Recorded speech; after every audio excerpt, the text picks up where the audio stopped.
For most of us, selling a house seems pretty straightforward. You list the square footage, highlight the granite countertops, maybe mention the great school district, and then you sort of cross your fingers. But what if I told you that entire approach is fundamentally misguided? Especially when we're talking about luxury properties. It's not just about the amenities, it's about something far more nuanced, something deeply psychological. Okay, let's truly unpack this. Today, we're embarking on a deep dive into the surprisingly strategic and intensely psychological world of luxury real estate marketing. We've pulled together insights from a leading expert's brand tone and personality guide, a tactical breakdown on selling the feeling, not the fixtures, and a detailed look at my process for marketing luxury listings. Right. And our mission today is really to cut through the noise, show you how to move beyond just, basic property descriptions.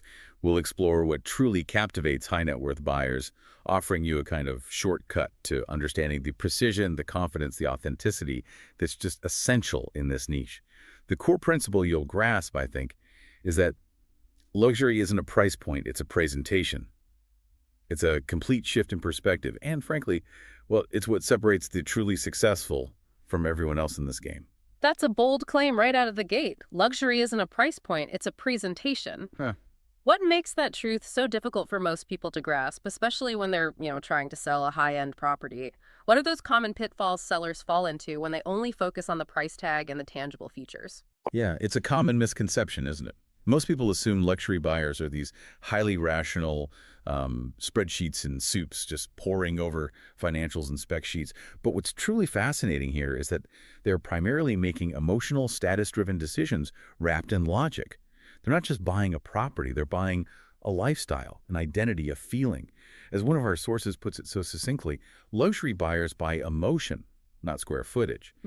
The high-end appliances or the imported marble, yeah, they're important, but they serve as validation for an underlying emotional desire. They're not the desire itself. Okay, so if it's not the sheer cost or the physical attributes alone driving the decision, how does a property translate a mere feature into, well, a profound feeling? Can you give us an example that really brings this emotional connection to life?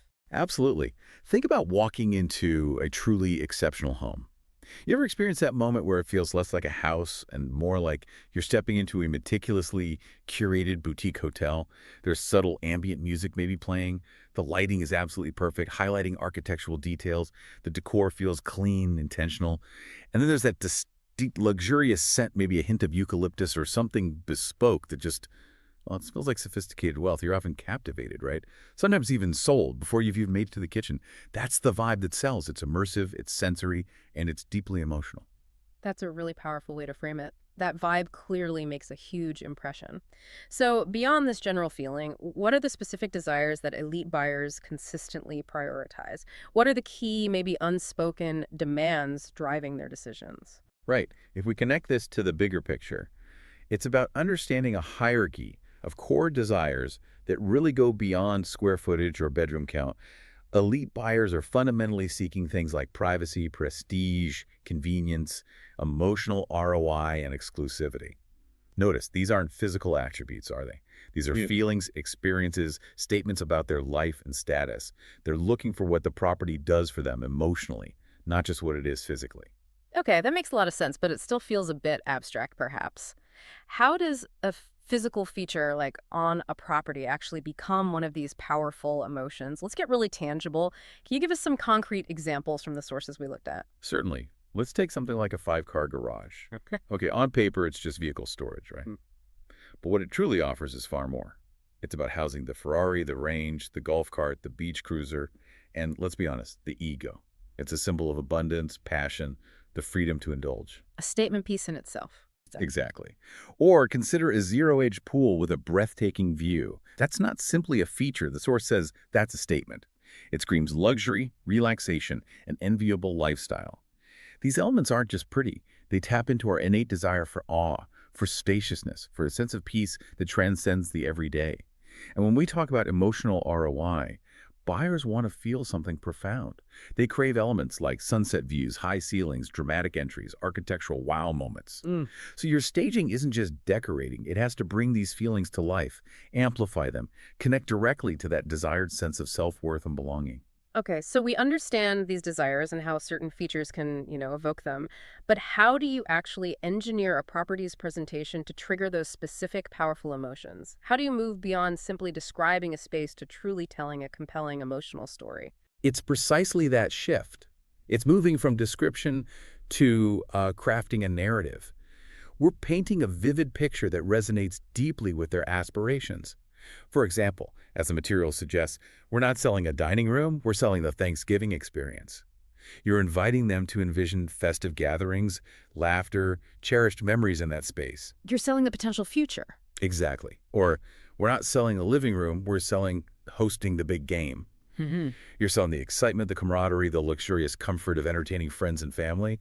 It's about offering them a vision of the elevated life they could lead in that space. That's a fascinating way to reframe, say, a dining room or living room. But aren't there situations where this kind of emotional storytelling could maybe go too far or feel inauthentic? And what about those subtle, unexpected elements, what you might call luxury signals, that aren't necessarily listed as features but send really strong messages? That's a crucial point. Authenticity is absolutely everything here. If the story doesn't genuinely align with the home's intrinsic character, its soul, it just falls flat, it feels forced. And that's where those subtle luxury signals come in. These are curated additions that often without a single word being spoken subtly sell the lifestyle that buyers are absolutely willing to pay a premium for. Think about it. A carefully selected designer coffee table book, maybe it suggests intellectual curiosity or artistic taste. Okay. A bottle of premium champagne chilling on the counter, hinting at spontaneous celebration and success. An Hermes throw draped artfully over a sofa, whispering quiet elegance, not shouting. Or even a specific branded candle diffusing a sophisticated scent, engaging another sense entirely. These aren't just decor items, they are subtle cues, signifiers that reinforce the aspirational lifestyle. They whisper luxury. Interesting. So it's about creating an atmosphere, not just showing rooms. Precisely. And this also brings us to what our sources call brand alignment. You have to ask yourself, if your home could be a watch, is it a Rolex? A Hublot? A Patek Philippe? Each brand carries a distinct appeal, a different set of values, a different story. The marketing needs to match the intrinsic brand of the home itself. Your staging, your photography, your video, your actual words, it all needs to align perfectly with that identified brand to attract the right, discerning buyer who resonates with that specific frequency. Wow, that truly highlights the depth of this approach. It really sounds like this isn't guesswork or simply a matter of good taste at all. It sounds like, as the source says, math, psychology, and negotiation timing. How does a professional actually execute this level of strategic precision? It requires what one source aptly called Marine Corps discipline. What does that actually look like in practice? It absolutely requires that level of precision, planning, and relentless execution. No room for error, just like a military operation in some ways. This process goes far beyond sticking a sign in the yard and praying for a buyer. That's just not how it works at this level. It's a structured, six-step approach designed to proactively position, present, and push luxury listings into the hands of the ideal high-net-worth buyers. Okay, break it down for us. What's step one? Step one is strategic buyer profiling. Mm. This is the absolute foundation. Before any marketing material is even created, you must identify the ideal buyer profile. Are we targeting, say, relocating executives from New York, international buyers from Canada, or maybe Dubai? Are they prestige-driven buyers looking for unique design and exclusivity? Or perhaps investors focused on strong rental yield? This granular profile guides everything that follows. It ensures every effort, every dollar spent, is targeted and efficient. Right, so you know exactly who you're talking to. Then what? Step two is premium pricing strategy. Luxury pricing isn't just pulling a number out of thin air. We conduct a deep analysis of the active luxury competition, identify the unique lifestyle upgrades your specific home offers, and really understand the appraisal gaps versus those emotional value drivers we discussed earlier. We consider the specific buyer psychology active at that price tier. The goal isn't just setting a price, it's building a compelling pricing narrative that justifies the property's value, and crucially, creating a sense of urgency and scarcity around it. Okay, profile, price. Okay. What's next? The Sure. visuals. Exactly. Step three, cinematic presentation. Your home isn't just another listing. It deserves to be treated like a feature film, really. This means producing high-end video walkthroughs, often with professional voiceover or carefully selected music to set the mood, utilizing drone aerials, which are especially powerful for waterfront properties, large acreage, or homes with unique roof lines. employing virtual twilight photography to capture those stunning, sophisticated evening moods, and focusing on lifestyle storytelling, showing the home in use, not just sitting empty, people enjoying the pool, gathered around the fire pit. Every single visual asset is meticulously crafted to trigger emotion and drive action, effectively producing a mood that resonates with that profiled buyer. So you've got the story, the visuals. How do you get it in front of the right eyes? That's step 4, multi-channel luxury marketing. You simply cannot rely on just the local MLS at this level.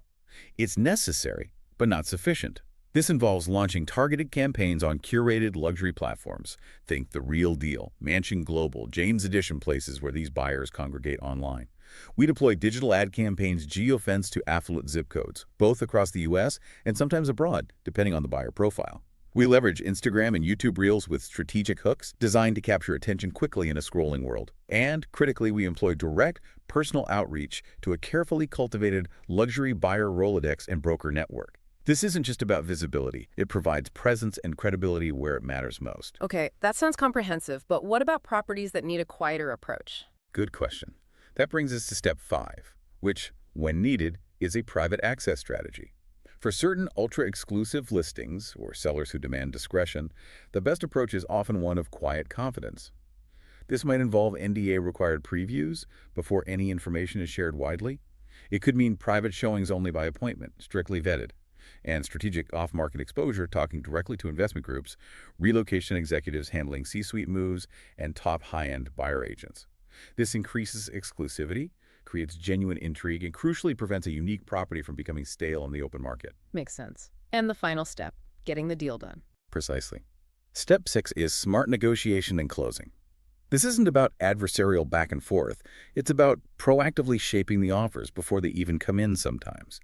We pre-qualify interest rigorously before scheduling serious showings to avoid wasting everyone's time. We work to structure favorable timelines and terms that benefit our client, looking beyond just the price. We minimize friction by preparing all necessary documents, disclosures, and legal protections well in advance, no last-minute scrambles. And we ensure a seamless closing process with concierge-style service, managing every detail from the initial offer acceptance right through to the final key handoff. It needs to feel effortless for the buyer and seller. That is an incredibly comprehensive, almost military-grade process, as you said. It's clear that every single detail is considered, nothing left to chance. But sometimes a real-world story truly brings these strategic concepts home, demonstrating the sheer power of understanding this emotional connection.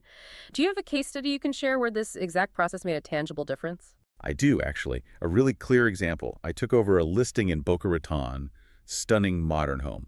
Really slick, but it had been languishing on the market for 4 frustrating months. 0 serious offers. The seller, working with the previous agent, had insisted on marketing it as a family home.